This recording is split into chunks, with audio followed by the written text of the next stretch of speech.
Hello दोस्तों, आपका हमारे चैनल में एक बार फिर से स्वागत है। दोस्तों, आज हम इस वीडियो में बात करने वाले हैं कि UP BSc nursing first round counselling का अलॉटमेंट लेटर आने के बाद आपको क्या करना होगा और अलॉटमेंट लेटर कब तक आएगा।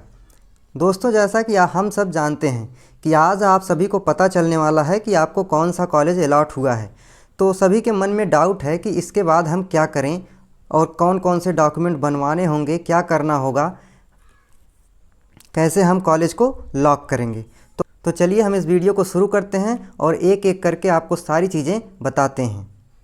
दोस्तों, आज 30 जून है और आज हमें पता चलने वाला है कि कौन सा कॉलेज अलॉट होगा। अब अभी तक इसकी टाइमिंग तो हमें दी नहीं गई थी, तो हम उम्मीद करते हैं कि शाम तक या आज रात 12 बजे तक कॉलेज अलॉटमेंट लेटर हमें आ जाएगा। जैसे ही कॉलेज अलॉटमेंट लेटर आएगा, हमें उसके बाद तुरंत 1 जुलाई से लेके 8 जुलाई तक का समय दिया गया है कि हम अपने कॉलेज को लॉक कर सकते हैं, एक्सेप्ट कर सकते हैं या फिर डिक्लाइन कर सकते हैं। और अगर हम एक्सेप्ट करते हैं तो 40,000 रुपये हमें देकर जाके कॉलेज में एडमिशन लेना है। तो चलिए हम एक एक करके बात करते हैं कि सबसे पहले हमें क्या करना होगा अगर जब अलॉटमेंट लेटर आ जाएगा। तो दोस्तों, जैसे ही अलॉटमेंट लेटर आएगा तो सबसे पहले आपके पास ऑप्शन आएगा कि आपको पहला ऑप्शन आएगा कि आपको कॉलेज एक्सेप्ट करना है। दूसरा ऑप्शन आएगा कि आपको कॉलेज एक्सेप्ट तो करना है, लेकिन अभी आप कॉलेज को अपग्रेड करना चाहते हैं। दोस्तों, ध्यान से समझिएगा, क्योंकि इसमें अगर आप गड़बड़ी कर दें तो आप दूसरे राउंड के काउंसलिंग में पार्टिसिपेट नहीं कर पाएंगे, इसलिए इसको ध्यान से समझिएगा। और तीसरा ऑप्शन हमारे पास होगा कि हम कॉलेज डिक्लाइन कर दें, मतलब कॉलेज को एक्सेप्ट ही ना करें। तो क्या होगा हमारे साथ, हम इसके आगे क्या करेंगे अगर हम ऐसा करते हैं तो दोस्तों, अगर हम पहले केस की बात करते हैं, मतलब आपने कॉलेज को एक्सेप्ट कर लिया और आपको कॉलेज पसंद है, फिर आपको दूसरे राउंड की काउंसलिंग में पार्टिसिपेट नहीं करना है। तो जैसे ही आप कॉलेज को एक्सेप्ट करेंगे, वहाँ पर पेमेंट की विंडो खुल जाएगी। आपको 40,000 रुपये तुरंत ऑनलाइन पेमेंट करना होगा।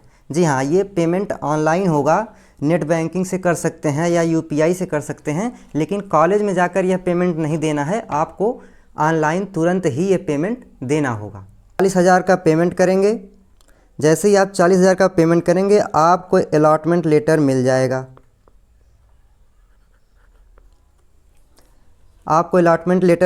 आपको उसे डाउनलोड करना है। आप डाउनलोड करके वही कॉलेज में लेकर जाना है, वहाँ पर आपकी प्रक्रिया पूरी की जाएगी। बाकी इसके बाद दूसरे केस में कॉलेज तो आपने एक्सेप्ट कर लिया कि चलो ठीक है, मुझे कॉलेज मिला है, मैं इसे लूँगा। लेकिन अगर अभी मुझे मौका है तो मैं इसे अपग्रेड करना चाहता हूँ, मतलब मैं दूसरा कॉलेज भी लेना चाहता हूँ अगर इससे बढ़िया मुझे मिलता है। तो आपको एक्सेप्ट करना होगा, प्लस फ्लोट का ऑप्शन चूज करना होगा। वहाँ पर 2 ऑप्शंस होंगे, फ्रीज और फ्लोट। पहले केस में आपको फ्रीज का ऑप्शन चूज करना था, दूसरे केस में आपको फ्लोट का ऑप्शन चूज करना है। मतलब अगर आप कॉलेज अपग्रेड करना चाहते हैं तो आप एक्सेप्ट प्लस फ्लोट का ऑप्शन चूज करेंगे। उसके बाद आप 40,000 रुपये का पेमेंट करेंगे और फिर अलॉटमेंट लेटर डाउनलोड करेंगे। हम तीसरे सिनेरियो की बात कर लेते हैं कि आपको कॉलेज पसंद ही नहीं आया, जो कॉलेज आपको अलॉट हुआ है, तो आप डायरेक्ट जो है कॉलेज को डिक्लाइन कर सकते हैं। दोस्तों, इन तीनों केस में से पहले केस में जो है, अगर आपने एक्सेप्ट करके फ्रीज कर दिया है तो फिर आप दूसरे राउंड में पार्टिसिपेट नहीं कर पाएंगे। मतलब आपने कह दिया कि मुझे कॉलेज पसंद है, मैं यही कॉलेज लूँगा, उसके बाद आप दूसरे राउंड में पार्टिसिपेट नहीं कर पाएंगे। लेकिन दूसरे और तीसरे सिनेरियो में, मतलब कि आपने कॉलेज को एक्सेप्ट कर लिया, लेकिन आपने फ्लोट का ऑप्शन चुना, मतलब कि आप अपग्रेड करना चाहते हैं, तो आप काउंसलिंग में पार्टिसिपेट कर पाएंगे दूसरे राउंड के। और तीसरे में अगर आपने कॉलेज को डिक्लाइन कर दिया तब भी आप पार्टिसिपेट कर पाएंगे दूसरे राउंड में काउंसलिंग के। तो यह बात ध्यान रखिएगा, अगर आपको दूसरे राउंड की काउंसलिंग में पार्टिसिपेट करना है तो आपको फ्रीज का ऑप्शन नहीं सेलेक्ट करना। अगर आपने गलती से भी फ्रीज का ऑप्शन सेलेक्ट कर दिया तो आप दूसरे राउंड की काउंसलिंग में पार्टिसिपेट नहीं कर पाएंगे।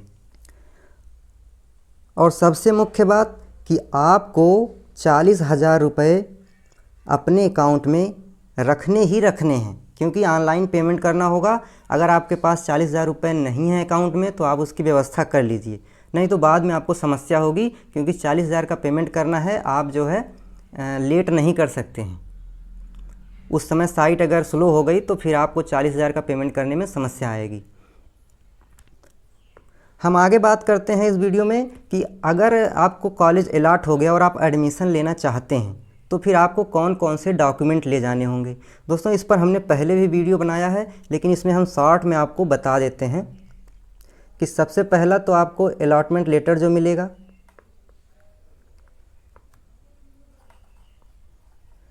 दूसरा आपको जो एडमिट कार्ड आप लेकर गए थे एग्ज़ाम देने, वो एडमिट कार्ड आपको लेके जाना होगा।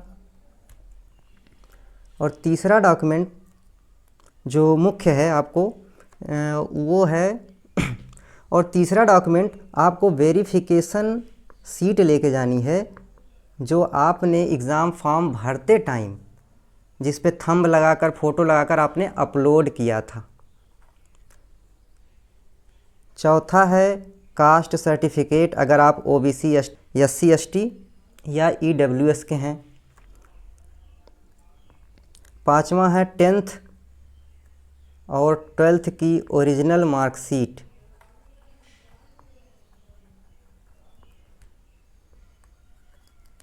टेंथ और 12th की ओरिजिनल मार्कशीट। छठा डॉक्यूमेंट है आपका, अगर आपके एजुकेशन में गैप है तो गैप सर्टिफिकेट। कहीं कहीं कॉलेज में इसे वहीं पर बनवाते हैं, लेकिन कहीं कहीं से मांग लेते हैं, तो आप बनवा लीजिएगा, बहुत ही मतलब आसानी से बन जाता है, कोई इसमें कठिनाई नहीं है। सातवां जो है मेडिकल सर्टिफिकेट,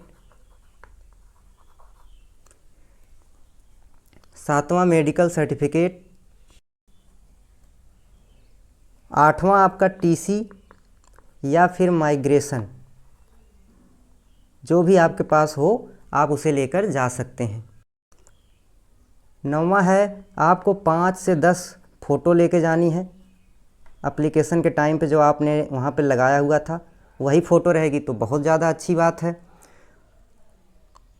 और आपको जो है फीस रसीद लेके जानी है, जो आप 40,000 रुपये फ़ीस देंगे वह रिसिप्ट लेके जानी है आपको।